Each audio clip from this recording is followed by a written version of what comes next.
तीन मित्र थे, विश्वास, ज्ञान और धन। तीनों एक दूसरे के साथ रहते थे।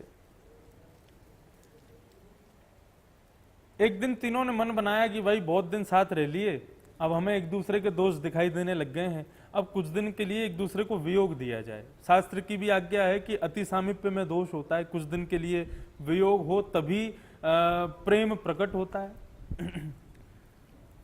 तो तीनों अपने अपने मार्ग को जाने लगे, आपसी जो उनका संबंध था उसको छोड़ करके। तो आपस में तीनों ने पूछा कि भाई अपना अपना पता बता जाओ, कभी मिलना होगा तो कभी होली दिवाली पे मिल लिया करेंगे। ज्ञान से पूछा, भैया तुम जा रहे हो, कहाँ मिलोगे? बोले मुझसे कभी मिलने आना हो तो आप लोग बनारस आ सकते हैं, श्रीधाम वृंदावन आ सकते हैं। बड़े बड़े विद्वान, बड़े बड़े महामुनि, बड़े बड़े मनीषी, वेदज्ञ जहां रहते हैं मैं वहां रहता हूं। बोले अच्छा। धन से पूछा गया, बोले तुम जा रहे हो, तुम कहां मिलोगे? धन ने कहा मैं तो बड़े बड़े शहरों में, बड़े बड़े उद्योगपति, बड़े बड़े बिजनेसमैन, बड़े बड़े व्यापारी जहां रहते हैं मैं वहां रहता हूं। बंबई, दिल्ली, कलकत्ता, चेन्नई आदि जैसी सिटीज में मेरा बड़ा बोलबाला है, आप लोग आके मिल सकते हो मुझे वहां से। तीसरा मित्र विश्वास, दोनों ने विश्वास से पूछा कि भाई तुम जा रहे हो, तुम कहां मिलोगे, तुम्हारा स्थान बताओ।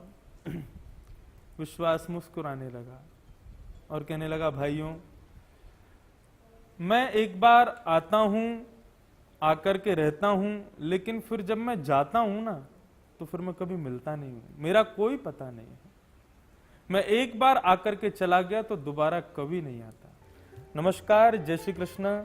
आप सभी लोगों का भक्तिपथ पाठशाला में बहुत बहुत स्वागत है। ये नई भक्तिपथ पाठशाला हम लोगों ने कुछ विचार मंत्रणा करके इसको प्रारंभ किया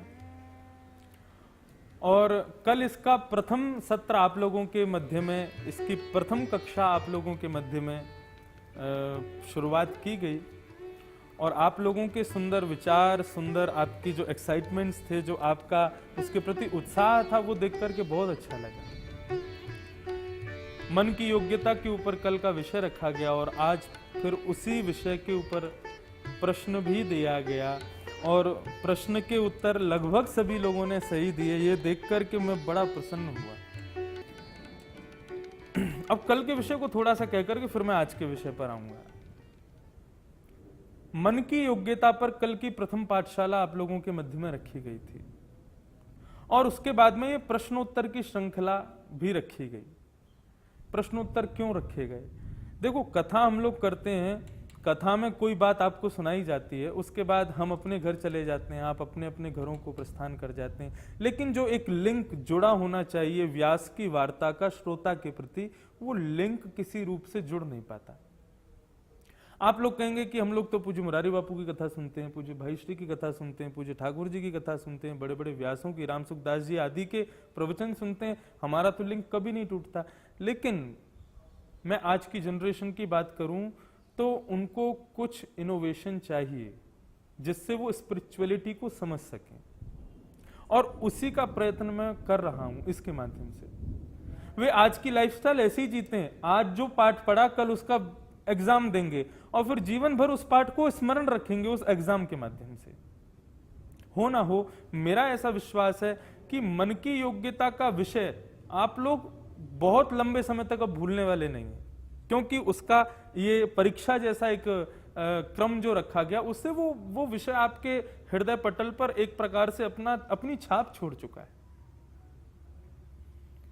दूसरी बात, कई लोगों ने मुझे प्रत्युत्तर के रूप में, जिज्ञासा करना बहुत अच्छी बात है, मैं बिल्कुल भी उसके खिलाफ नहीं, और जहां अध्ययन की बात आती है, पाठशाला की बात आती है, तो श्रेष्ठ विद्यार्थी वही जो जिज्ञासा करे।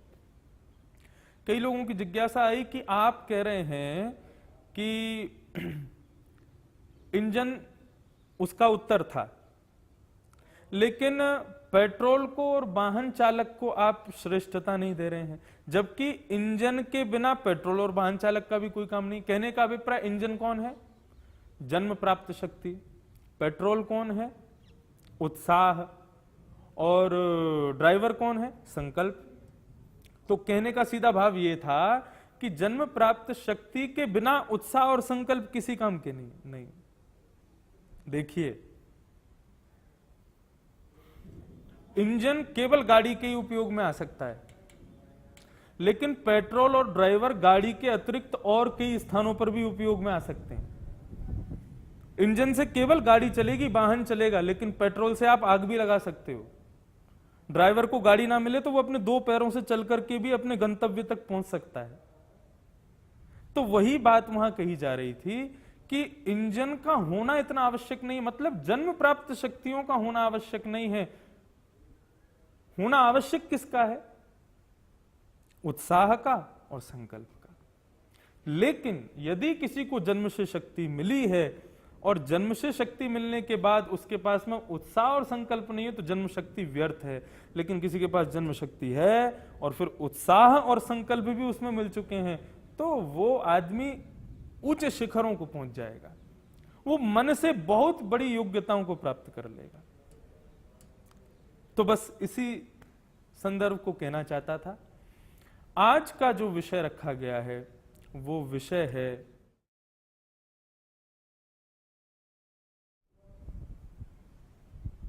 विश्वास। चाहे जीवन पथ की बात कीजिए, चाहे भक्ति पथ की बात कीजिए, विश्वास हर जगह आवश्यक है।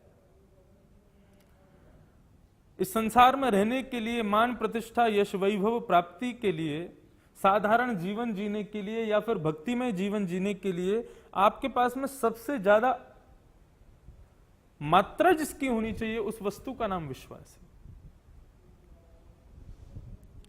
और यदि विश्वास नहीं है तो कई जगहों पर, चाहे वो जीवन पथ हो चाहे वो भक्ति पथ हो, आप थोड़े से उससे पिछड़ जाएंगे। पथ यानी कि रास्ता, और पथ पर जब आप चलते हैं तो पथ पर बताए गए इंडिकेशंस, उनको आप पालन करते हैं। कैसे पालन करते हैं? उन पर विश्वास करके पालन करते हैं। आज के जमाने में देखा जाए तो गूगल मैप नेविगेशन, आप उसमें कोई भी स्थान का एड्रेस डाल दीजिए, फिर वो जो रास्ता बताता है, भले ही कितना भी जाम लगा हो, लेकिन आप उस पर पूर्ण विश्वास करके उस मार्ग पर चल पड़ते हैं।